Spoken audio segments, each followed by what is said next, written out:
நட்டா அவர்களுடைய வருகை என்னன்னு கேட்டிங்கன்னா, ஒரு கூட்டணிக்கான அஸ்திவாரம் போட்ட பிறகு இப்படியே நம்ம அமைதியாக அப்படியே போயிடக்கூடாது, இல்லை கூட்டணிகள் மாறிடக்கூடாது அப்படின்னு ஒன்று இருக்குது. இன்னொரு கணக்கு இருக்குன்னு கேட்டிங்கன்னா அதிமுகவோட அலைன்ஸ் போகக்கூடிய கட்சிகள் வயா பிஜேபியோட கேட்டால் கலந்து பேசி அதுக்கப்புறம் கூட்டணிக்கு போகணும், நேரடியாக கூட்டணிக்கு போயிடக்கூடாது, இப்போவே பிடிச்சி வைக்கிறாங்கன்னு கூட சொல்ல முடியும். அப்போ அந்த டிஎம்டிகே உட்பட, ஏன்னா இப்போ கட்சிக்கு அங்கீகாரம் கிடையாது உங்களுக்கு தெரியும். அப்போது இவங்க கூட சேர்ந்து பிஜேபியோட சேர்ந்து இருக்குன்னா பிஜேபி சின்னத்தில், தாமரை சின்னத்தில் இவங்களெல்லாம் நிற்க வைக்கிறதுக்கான அந்த வேலைகள். ஸோ இதெல்லாம் பார்த்தீங்கன்னா ஆய்வு செய்கிறதுக்கு தான் முதல் கட்டமாக நட்டா வந்திருக்கிறாரு. பிஜேபியோட பார்த்தீங்கன்னா இணக்கமாயிடுவாரோ அப்படின்ற ஒரு அச்சம் ஒரு பக்கம் இருக்குது. ஓபிஎஸ் வேண்டாம், சசிகலா வேணாம்னு சொன்னால் சசிகலாவுக்கும் டிடிவிக்கும் ஒரு முரண் இருக்குது. அந்த சூழ்நிலை இருந்தால் டிடிவி வேணால் கூட நம்ம சேர்த்துக்கலாம். ஏன்னா தென் மாவட்டங்களுடைய வாக்குகளை பெறணும் இல்லையா. விஜயகாந்த்ன்ற அந்த முகத்துக்காக வாக்களிக்கிறதுக்கு அந்த தொண்டர்கள் அப்படியே இருக்கிறாங்க. சில பேர் மாறாமல் இருக்கிறாங்க. எப்படி வைகோவுக்கு எப்படியோ அந்த முகத்துக்காக ஓட்டுன்றாங்க, அது மாதிரி விஜயகாந்துக்காக அந்த ஓட்டு. விஜயகாந்த்ன்றது கேட்டால் மிக சிறந்த ஆளுமை.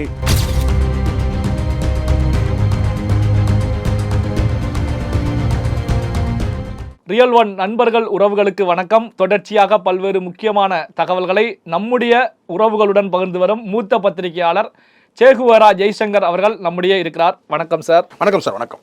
இப்போ தமிழக அரசியல் களத்தை பொறுத்த வரைக்கும் தேர்தலுக்கான ஒரு பரபரப்புலையே இருந்துட்டு இருக்கு. இப்படியான சூழ்நிலையில் தான் பாரதிய ஜனதா கட்சியுடைய தேசிய தலைவர் ஜே.பி. நட்டா அவர்கள் மே 3ஆம் தேதி தமிழகம் வர்றாங்க. ஸோ இது ஒரு விதமான எதிர்பார்ப்பை உருவாக்கி இருக்கிறது. என்ன காரணம் அப்படின்னா, இப்போ அதிமுக பாஜக கூட்டணி அலையன்ஸ் உருவான பிறகு அவருடைய வருகை முதல் முறையாக அவருடைய வருகை இருக்கு. இதை எப்படி பார்க்குறீங்க? இல்லை, பரவலாக ஒரு கருத்து இருக்குது சார். அண்ணாமலை நீக்கப்பட்ட பிறகு, நயினார் நாகேந்திரன் வந்த பிறகு கமலாலயத்தில் பார்த்தீங்கன்னா அந்த நிர்வாகிகள் வருகைன்னு ஒன்று இருக்குல்ல, அது ஒன்று ஒரு பரபரப்பு, ஒரு என்ன சொல்லிக்கிட்டனா ஒரு புத்துணர்ச்சி, இதெல்லாம் இல்லாமல் கொஞ்சம் மங்கி இருக்கிறதா தான் தகவல் இருக்குது. ஒரு உற்சாகம் இல்லாமல், நிர்வாகிகள் தொண்டர்கள்லாம் உற்சாகம் இல்லாமல் ஏன் அண்ணாமலையை நீக்கினாங்க அப்படின்ற ஒரு கேள்வி இருக்குது. நயினார் நாகேந்திரன் வந்த பிறகு ஒரு வேகம் இன்னும் எடுக்கலை. பல கேள்விகளுக்கு பார்த்திங்கன்னா தமிழிசை அக்கா தான் பேசிகிட்டு இருக்கிறாங்க அப்படின்ற மாதிரி ஒரு பார்வை இருக்குது. இப்போ ஒரு புதிய தலைவர் வந்திருக்காருன்னா அடுத்தடுத்து நிகழ்வுகள் ஒரு பரபரப்பான ஒரு சூழல் இல்லாமல் ஒரு சோர்வு இருக்குதுன்றத கட்சி மேலிடம் உணர்ந்திருக்கு. இன்னொரு பக்கம் கேட்டால் நட்டா அவர்களுடைய வருகை என்னன்னு கேட்டிங்கன்னா, ஒரு கூட்டணிக்கான அஸ்திவாரம் போட்ட பிறகு இப்படியே நம்ம அமைதியாக அப்படியே போயிடக்கூடாது, இல்லை கூட்டணிகள் மாறிடக்கூடாது அப்படின்னு ஒன்று இருக்குது. இன்னொரு கணக்கு இருக்குதுன்னு கேட்டிங்கன்னா அதிமுகவோட அலைன்ஸ் போகக்கூடிய கட்சிகள் வயா பிஜேபியோட கேட்டால் கலந்து பேசி அதுக்கப்புறம் கூட்டணிக்கு போகணும், நேரடியாக கூட்டணிக்கு போயிடக்கூடாது, இப்போவே பிடிச்சி வைக்கிறாங்கன்னு கூட சொல்ல முடியும். கட்சியினர் எத்தனை சீட்டுகள் ஒரு பக்கம் எங்கெங்கெல்லாம் வலிமையாக இருக்கிறாங்கன்னு ஒன்று.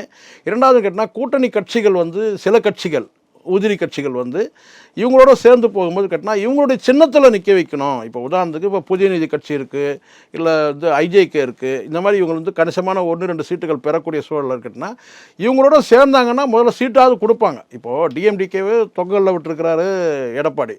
அப்போ அந்த டிஎம்டிகே உட்பட, ஏன்னா இப்போ கட்சிக்கு அங்கீகாரம் கிடையாது உங்களுக்கு தெரியும். அப்போது இவங்க கூட சேர்ந்து பிஜேபியோட சேர்ந்து இருக்குன்னா பிஜேபி சின்னத்தில், தாமரை சின்னத்தில் இவங்களெல்லாம் நிற்க வைக்கிறதுக்கான அந்த வேலைகள். ஸோ இதெல்லாம் பார்த்திங்கன்னா ஆய்வு செய்கிறதுக்கு தான் முதல் கட்டமாக நட்டா வந்திருக்கிறார். மேலும் பல முறை வருவார்னு சொல்கிறாங்க. ஆனால் இந்த வருகை எதுக்குன்னு கேட்டிங்கன்னா, கூட்டணி கட்சிகள் என்டிஏ விட ஏற்கனவே இருக்கிற கூட்டணி கட்சிகள் கிட்ட பார்த்தீங்கன்னா எப்படி அவங்களுடைய மனநிலை எப்படி இருக்குது, தன் சொந்த கட்சிக்கு எவ்வளோ சீட்டுகள் பெற முடியும், எங்கெல்லாம் வெற்றி வாய்ப்பு இருக்குது. ஸோ இப்படி கொண்டு வருது. அங்கே தவிர்க்கப்பட வேண்டியவங்க என்னன்னு கேட்டிங்கன்னா டிடிவி கிடையாது, ஓபிஎஸ் கிடையாதுன்றது தான் பேச்சு. மற்ற கட்சிகள்லாம் இருக்குது இல்லையா. ஸோ அவங்களெல்லாம் கேட்டால் என் டிஎம்டிகே கிட்டேயே கூட பேச்சுவார்த்தை நடத்ததான் சொல்கிறாங்க. ஏன்னா அவங்க ஸ்மெல் பண்ணி பார்த்துட்டாங்க, இந்த அம்மா ஒரே ஒரு எம்பி சீட்டு கேட்டு அங்கே மறுக்கப்படுது அதிமுகவில். ஸோ இவங்களை எப்படி தங்கள் பக்கம் இழுக்கிறது, இப்படியான பேச்சுக்களுக்காக தான் வந்திருக்கிறாங்க. கிட்டத்தட்ட பேசுகிறாருன்னு கூட தகவல் கிடையாது. கேட்டால் ஏற்கனவே பிரேமலதா கிட்ட கூட பார்த்தீங்கன்னா முதல் கட்டமாக இவங்க பேசிட்டாங்க. இந்த வருகையே பார்த்தீங்கன்னா இந்த கூட்டணி கட்சிகள்கிட்ட பேசுறதுக்கும் தன் சொந்த கட்சியில் எத்தனை சீட்டுகள் பெற்று எங்கெல்லாம் வெற்றி பெறுவாங்க அதுக்காக தான் அந்த வருகையை. இப்போ பார்த்தீங்க அப்படின்னா எடப்பாடியார் தரப்புல இருந்து சொல்லப்பட்ட ஒரு தகவலாக ஒரு செய்தி வெளியாக இருக்கு. என்ன அப்படின்னா, இப்போ டிடிவி தினகரன் அமமுகவை பொறுத்த வரைக்கும் எங்களுக்கு பிரச்சனை கிடையாது. காரணம் என்ன அப்படின்னா, தனிக்கட்சி ஆரம்பித்து எதிரில் நின்றாலும் இதுவரைக்கும் எந்த ஒரு வழக்கும் அதிமுக மீது டிடிவி தினகரன் போட்டது கிடையாது. ஆனா ஓபிஎஸ் சசிகலாவை பொறுத்த வரைக்கும் வழக்குகள் போட்டு கேஸ் நடந்துகிட்டு இருக்கு. அதனால டிடிவி கூட நாங்க சமாதானமா செல்ல முடியும், ஆனால் ஓபிஎஸ் சசிகலாவை எங்களால ஏத்துக்க முடியாது அப்படின்னு சொல்லி ஒரு மெசேஜ் அதிமுக கொடுத்ததா சொல்லப்படுது. இது தென் மாவட்டங்களுடைய வாக்குகளை வந்து பெறணுன்றதுக்காக பண்ணது. டிடிவி வந்து இன்னொரு பக்கம் வந்து கேட்டால் பிஜேபி அதாவது டிடிவியை வந்து கை நழுவி விட்டுட்டா பிஜேபியோட வந்து பார்த்தீங்கன்னா வந்து இணக்கமாயிடுவாரோ அப்படின்ற ஒரு அச்சம் வந்து ஒரு பக்கம் இருக்குது. ஓபிஎஸ் வேண்டாம், சசிகலா வேணாம்னு சொன்னால் சசிகலாவுக்கும் டிடிவிக்கும் ஒரு முரண் இருக்குது. அந்த சூழ்நிலை இருந்தால் டிடிவி வேணால் கூட நம்ம சேர்த்துக்கலாம். ஏன்னா தென் மாவட்டங்களுடைய வந்து வாக்குகளை பெறணும் இல்லையா? ஸோ அதனால் அந்த பலவீனம் இப்போ டிடிவியே வேண்டாம், ஓபிஎஸ்ஸும் வேண்டாம், சசிகலா வேணும்னு கேட்டிங்கன்னா அங்கே வந்து முக்குளத்தூர் வாக்குகள் வந்து வெறும் உதயகுமாரை நம்பி வாங்க முடியாது.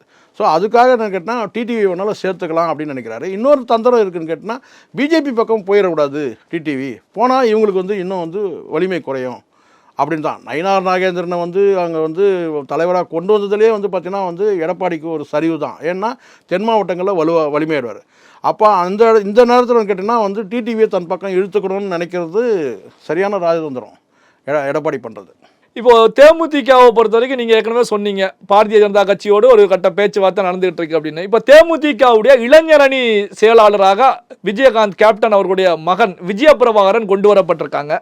இதுல என்ன ஒரு விஷயம் அப்படின்னா, பதவியேற்ற உடனேயே அந்த ஸ்டேஜில் பேசும்போது எதிரில் இருக்கக்கூடிய தலைவர்களுடைய பெயரை சொல்லியே விஜயபிரபாகரன் அவர்கள் விமர்சனங்களை முன்வைக்கிறாங்க, பேச்சுக்கள் தொடர்கிறது. இதை எப்படி பார்ப்பது? இது கொஞ்சம் அவாய்ட் பண்ணணும். அவர் இன்னும் கொஞ்சம் பக்குவப்படலைன்றதுக்கு சில காரணங்கள் சொல்ல முடியும். இன்னும் கூட பக்குவப்படணும். இன்னும் வந்து சார் ஒரே ஒரு விஷயம், விஜயகாந்த் இடத்துல வேறு யாரையும் நம்ம ஒப்பிட்டு பார்க்கவே முடியாது. முதல்ல ஒரு விஷயம்னு கேட்டிங்கன்னா, ஒரு நல்ல மனைவியாக வந்து இவங்க வந்து விஜயகாந்தை வந்து காப்பாற்றினாங்க, பார்த்துக்கிட்டாங்க, பராமரித்தாங்கன்றதெல்லாம் உண்மை தான். ஆனால் ஒரு அரசியல் கட்சியில் வந்து ஒரு தலைவராக வந்து வழிநடத்துறதுல வந்து கேட்டால் மனைவியும் மைத்துனரும் சேர்ந்து தவறாக வழிகாட்டினாங்கன்றது இன்றைக்கும் அவங்களுடைய தொண்டர்களே பேசுகிறாங்க. இதுதான் உண்மையான விஷயம். விஜய் பிரபாகர் கொண்டு வரது மூலமாக கேட்டால் இது எல்லோரும் எதிர்பார்த்த விஷயம் தான் வச்சுக்கோங்களேன். யாரும் வந்து இது வந்து நடக்கலைன்னா தான் நம்ம ஆச்சரியமாக பார்க்கணும். ஆனால் என்ன அரசியல் புரிதல் இருக்குது, என்ன அரசியல் பக்குவம் இருக்குது, ஒன்றும் கிடையாது. நேற்று வரைக்கும் நாய் வளர்க்குறதா தான் அவருக்கு ஆர்வம். நாயை வச்சுட்டு சுற்றிட்டு இருக்கார், அவ்வளோதான். வந்து பார்த்தீங்கன்னா பெரிய அளவில் வந்து கேட்டால் வந்து மக்கள்கிட்ட போய் சந்தித்து இப்போ பல இடங்களில் நான் வேணால் உங்களுக்கு நேரடியாக கூட்டு போய் காட்டுறேன். பல இடங்களில் வந்து வெள்ளை அடிக்காமல் கல்வெட்டுகள் கிடக்குது, கொடி கிழிஞ்சி போயிருக்கு. ஸோ இந்த மாதிரியான வந்து பார்த்தீங்கன்னா பெயிண்ட் அடிக்காமல் கொடி கம்பங்கள் இருக்குது. இது இப்படியான விஷயங்களில் வந்து இவர் வந்து இப்போது இந்த கட்சியில் வந்து இணையத்துக்கு முன்னாடி சொல்கிறேன் நான், ஏதாவது அந்த மாதிரியான பணிகள் ஏதாவது செஞ்சுருக்கிறாரா, போயிருக்கிறாரா, வந்திருக்கிறாரா? ஏன்னா எத்தனையோ கூட்டங்களில் இவர் போயிருக்காரு, ஏன் கேண்டிடேட்டாகவே நின்று இருக்கிறார் உங்களுக்கு தெரியும். ஸோ அப்படி இருக்கும்போது பெரிய அளவில் கட்சி பணிலாம் செய்யவே இல்லை. சரி, இது வந்து வாரிசு அரசியல்ன்றது ஒன்று வந்து நடந்துட்டு தான் இருக்குது. தகுதியானவர்கள் வரலாம், இல்லைன்னு சொல்ல. ஆனால் வந்த பிறகு பேச்சு வந்து பக்குவமாக இருக்கணும். இந்த இடத்துல வந்து ஒன்று நீங்கள் கட்சி தலைவின்னு ஒன்றா சொல்லலாம், கட்சியோட தலைவர் மூலம் தலைவின்னு சொல்லலாம், தலைவி அவர்கள் சொல்லலாம். ஆனால் அண்ணியார்னு சொல்கிறாரு. அம்மா எப்படி அண்ணி ஆக முடியும்? தலைவி எப்படி அண்ணி ஆக முடியும்? தொண்டர்கள் சொல்கிறாங்கன்னா அது வேறு. ஸோ இங்கே தான் யதார்த்த நிலை நழுவுதுன்னு சொல்கிறேன் நான். அவரே வந்து அண்ணியார்னு சொல்கிறாரு. யாராவது ஏற்றுப்பாங்களா? சிரிப்பாங்க யாராச்சும். ஒன்று அம்மான்னு சொல்லிட்டு போங்க ஸ்ட்ரைட்டாக, இல்லை கேட்டால் தலைவின்னு சொல்லிட்டு போங்க. இப்படி தான் சொல்லணும். தலைவரும் கூட சொல்லலாம், பன்மையில் தான் பெண்ணாக இருந்தால் தலைவர்னு சொன்னாலே அது ஆண் பெண் ரெண்டு பேரையும் கூட சொல்லலாம். ஸோ இப்படி சொல்கிறத விட்டு அந்நியாருன்ற வார்த்தையை சொல்கிறாரு. ஸோ இதெல்லாம் வந்து ஒரு நகைப்படை. எனக்கு தெரிஞ்ச வரைக்கும் கட்சி பெரிய ஸ்கோப் கிடையாது, எதிர்காலம்லாம் கிடையாது. விஜயகாந்த்ன்ற அந்த முகத்துக்காக வாக்களிக்கிறதுக்கு அந்த தொண்டர்கள் வந்து அப்படியே இருக்கிறாங்க. சில பேர் மாறாமல் இருக்கிறாங்க. எப்படி வந்து வைகோவுக்கு எப்படியோ அந்த முகத்துக்காக ஓட்டுன்றாங்க, அது மாதிரி விஜயகாந்துக்காக அந்த ஓட்டு இருக்குது. விஜயகாந்த்ன்றவர் கேட்டால் மிக சிறந்த ஆளுமை. அந்த ஆளுமை வந்து பார்த்திங்கன்னா இன்றைக்கி தான் ஆட்சியில் இருந்திருக்கணும், அது இல்லாமல் போச்சு. அந்த பேரை வச்சுக்கிட்டு அந்த முகத்தை வச்சுட்டு இவங்க வண்டி ஓட்டுறாங்க, அவ்வளோதானே தவிர இவங்க ஏற்கனவே பேசும்போதே சொல்லிட்டாங்க, தொகுதி தொகையெல்லாம் பேசினவங்க தான் அவங்க ஏற்கனவே ஒரு கணிசமான தொகையை வாங்கிட்டு சீட்டை வாங்கிக்கிட்டு இருப்பாங்க. இவங்களுடைய ஒரே ஒரு எம்பி சீட்டுக்காக இவங்க போராடினாங்க, அதான் நடந்தது. ஸோ அதனால் கேட்டால் ஒரு வைராக்கியமாக இருக்கிறாங்க. ஒரு எம்பி ஆயாச்சுன்னா கேட்டால் அதுக்கப்புறம் கல்யாணம் பண்ணலாம் மகனுக்குன்னு சொல்லிட்டு எண்ணம். அப்போ பெருசாக வாங்க முடியும் இல்லையா, அதுக்காக கூட இருக்கலாம். இப்போ பையனை வந்து எம்பி ஆக்குவதற்காகத்தான் இந்த பதவி கொடுக்கப்பட்டது. இப்போ எப்படியும் அவங்க சின்னம் பொறுத்த வரைக்கும் வந்து எலெக்ஷன் கமிஷன் முடிவு பண்ணுறது தான் சார். கட்சிக்கு அங்கீகாரம் இல்லைனா உங்களுக்கு தெரியும், சின்னம் வந்து அதே சின்னம் வந்து வேறு யாருன்னா ஒருத்தர் கேட்டாங்கன்னா சின்னம் பறி போயிடும். கடந்த காலத்தில் வந்து நாம் தமிழருக்கு தண்ணி காட்டலையே அவங்க. சொல்கிறேன் நான், அங்கீகாரம் பெறத்துக்கு முன்னாடி அங்கீகாரம் இல்லைனாலே வந்து கட்சிக்கு அதே சின்னம் தான் கொடுப்பாங்கலாம் சொல்ல முடியாது. இப்போது பிஜேபியோட கணக்கு என்னென்னா, அவங்க வந்து ஒரு அது எத்தனை சீட்டுகள் இன்னும் முடிவாகல. அதிமுக தரப்பில் 25 சீட்டுன்ற ஒரு பேச்சுக்கள் ஓடிட்டுருக்கு. ஆனால் 25 சீட்டு இல்லாமல் கேட்டால் மற்ற கட்சி இதர உதிரி கட்சிகள் அதில் தேமுதிகவும் சேர்த்துக்கிட்டு அவங்களுடைய தாமரை சின்னத்தில் போட்டியிடணும்னு சொன்னாங்கன்னா அதுக்கு இந்த மாதிரி உடன்படுவாங்க. ஒரு சீட்டு கொடுத்தா போதும், எம்பி சீட்டு, அது ராஜ்யசபா சீட்டு.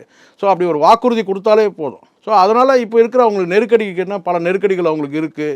ஸோ அப்படி இருக்கும்போது கேட்டால் வந்து தொகை தான் அங்கே முக்கியம். அந்த தொகையை எடப்பாடி கொடுக்காம வந்து பிஜேபி தரப்பில் கொடுத்தாங்கன்னா அங்கே இணக்கமாயிடுவாங்க. ஒரு சீட்டு தொகை அங்கே அவ்வளோதான், ஒரு எம்பி சீட்டு. எம்எல்ஏக்கள் வந்து வரணும், ஒரு 10 எம்எல்ஏ வரணுன்ற பெரிய ட்ரீம்லாம் அவங்களுக்கு கிடையாது. அவங்களுக்கு தான் ஒரு எம்பி சீட்டு வேணும், அதுக்காக போராடுறவங்க தான். அதனால் கேட்டால் தாமரை சின்னத்தில் கூட இதே தேமுதிக போட்டியிடலாம், அதுக்கான வாய்ப்பு இருக்குது. பல்வேறு முக்கியமான தகவல்களை நம்முடைய உறவுகளுடன் பகிர்ந்து கொண்டதற்கு நன்றி சார். நன்றி சார்.